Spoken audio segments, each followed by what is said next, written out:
Gusto mo ba magtayo ng bahay? Pero, daanan ng bagyo ang lugar nyo. Paano mo gagawing typhoon-proof ang design ng bahay mo? Kung ikay interesado, panoorin mo ang video ito.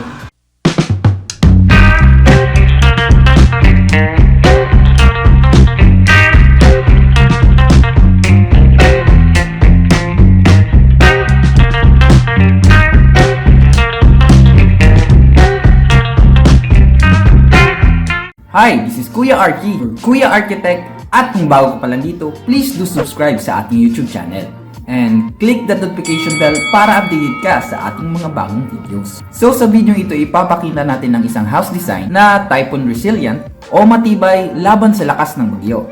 Isang design kung saan ito'y ligtas sa baha, nadala ng malakas na ulan at kayang tumagal sa lakas ng hangin na maaaring idulot ng isang malakas na bagyo. Ating ipapakita ang structure, floor plan at layout ng bahay at i-discuss din natin ang mga materyales at iba pang design features tulad ng openings and roofing na akma sa isang bahay sa isang mabagyong lugar. Kaya tara, let's explore this typhoon-proof house design. Una, ang structure. Anyway, our house will be generally made up of reinforced concrete, semento at bakal para matibay sa hagupit ng bagyo. As much as possible, iiwas tayo sa mga lightweight material gaya ng kahoy. Ang structure ng ating bahay ay inspired sa mga traditional bahay na bato dito sa Pilipinas. Makikita natin na may dalawang palapag ito. The lower ground or ang silong o ang utility area nila or ang storage or kung saan tinatali ang mga alagang hayop. Samantala, nasa second floor naman ang mga main living spaces. Well, ganoon din ang gagawin natin sa ating house design. Ang main reason natin dito is kung may baha, at least ang main habitable areas ng bahay tulad ng living, dining, kitchen at bedrooms ay hindi madaling maabot ng baha. Bahala na maabot ng tubig ang ground floor, basta ligtas at tuyo tayo sa second floor. Well, importante din na malaman natin ang usual taas ng tubig baha sa lugar na iyon para alam natin ang saktong taas ng ating second floor. Now, let's talk about naman the floor plan at ang layout ng ating bahay. So, in this layout, ang baba or ang ground floor ay i-utilize natin bilang parking space in one side at isang open space for multi-purpose use naman on the other side. Ang space na to ay pwedeng gawing lounge area, isang mini garden, workshop, or playground para sa mga bata. Dapat lang nating tandaan na ang ating ground floor ay wala dapat mga bagay na maaaring masira kung abutan sila ng baha, tulad ng mga appliances or mga upholstery furnitures. Well, pwedeng gumamit ng mga plastic furniture o ibang mga gamit na hindi madaling masira kahit malubog ito sa tubig, gaya ng mga ito. Again, the ground floor should be designed to have minimal flood damage kahit malubog ito sa tubig baha ng matagal na panahon. Now, let's talk about naman the second floor design ng ating bahay. First, of course, we have to go up to our porch area which leads to the main entrance sa ating bahay. So, inside, basically, we have our common spaces like the living room, the dining room, at ang ating main kitchen. We also have our two bedrooms. First, the master bedroom with its own bathroom and one common room with a common bathroom. We also have a balcony area with sliding glass door as access. Ang balcony natin ay may deep eaves at mga side walls para di lang ito protected sa init, but also it could be shielded from the debris at malakas na hangin kung may bagyo. Now, let's go to our kitchen and utility area.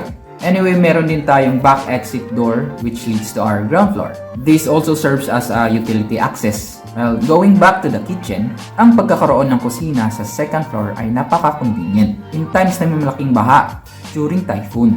Kasi hindi niyo na kailangang buhatin ang mga appliances tulad ng ref, ang gas range, ang washing machine kung may baha. Anyway, this area is also where our utility and storage areas are located, kung saan pwede tayo mag-stock up ng mga supplies or mga essential goods tulad ng mga pagkain at inumin. Well, in this house design, our kitchen will not only serve as a food prepping area, meron siyang mahalagang function in times of catastrophic storm. This part of the house will be designed to have concrete roofing along with its walls and flooring to serve as a type of bunker in case the rest of the house will be damaged by a stronger storm. So bale, kung malakas talaga ang bagyo at natangay ang bubong ng ating bahay, pwedeng dito magtago ang mga nakatira dito. Again, dahil meron itong concrete roofing. Ang kusina naman ay maaaring i-close by the sliding metal trapdoor kung needed talaga nilang magtago doon. Again, ang kusina at ang storage area are designed to withstand strong winds and impact from debris kung napakalakas talaga ng bagyo. So, kusina na, bunker pa. Again, our living quarters and essential utility areas are on the second floor para in case of flooding, hindi ito madaling maabot. Now, let's talk about naman our roofing design. Ang main roof natin ay gawa from steel framing and metal roofing sheets. Ito ay shed type or single slope lamang. At ito ay may isang inside gutter sa isang side. Our roof will be surrounded by a parapet wall. Ito ay isang low wall designed to protect our roofing from strong winds, especially pag may bagyo. Ang ating parapet wall ay magiging gawa sa concrete. Again, this wall will be our main defense for our roofing pag lumakas na talaga ang hangin pag may bagyo. Sa edges kasi ng roof ang unang natutuklap pag may malakas na hangin. Kaya again, ang best protection for our roof will be a concrete parapet wall. Mababa lang din ang slope ng ating angle sa ating roofing to decrease the surface area that strong winds might get in contact with. Mas mababa ang bubong, mas makakaiwas sa malakas na hangin. Our roof will also have air vents in its soffit dito sa gilid ng bahay. These vents will not only reduce heat buildup during sunny days, but it can also relieve the roof with the upward pressure that it might experience during strong winds in times of typhoon. Konting aerodynamics lang, no? Pag ang hangin ay mabilis ang velocity sa ibabaw ng bubong, lalakas ang upward pressure nito sa loob na maaaring itulak ang bubong pataas. Dahil gaya ito ng pakpak ng isang eroplano. Bilis ang hangin sa itaas, kaya may upward force na tumutulak dito, kaya ito nakakalipad. Same sa bubong in times na may bagyo. Again, kung malakas at mabilis ang ihip ng hangin sa ibabaw ng ating bubong, ang mga vents nito ay maaaring mag-reduce sa upward pressure nito sa loob, kaya may iwasan natin ang paglipad ng ating mga bubong. And if you have a manhole for your ceiling, saan ito pag malakas ang hangin? Together with the vents na neutralize nila ang bilis ng hangin sa labas at sa loob ng bubong. Sa porch area naman, ay gagamit tayo ng metal framing at color roof sheets para mas matibay. At kung masira man ang bubong nito ay mura lang palitan. So that is for our roofing design. Now let's talk about naman the openings. There are two main types of window openings na gagamitin natin dito sa bahay. Una ang awning windows at pangalawa ang louvered window o mas kilala natin bilang jalousie windows. Bakit ito ang ating pinili? Well, one, these window types are the most climate adapted compare sa ibang bintana tulad ng sliding window at casement window. Well, dito sa atin na may tropical climate, ang isa sa mga advantages ng isang awning window at jalousie window ay nabubuksan sila ng bahagya kahit umuulan. Nasasalo nila ang tubig ulan para hindi ito pumasok sa bahay, pero inaalaw pa rin nila ang entry ng hangin kaya hindi maalinsangan kung umuulan.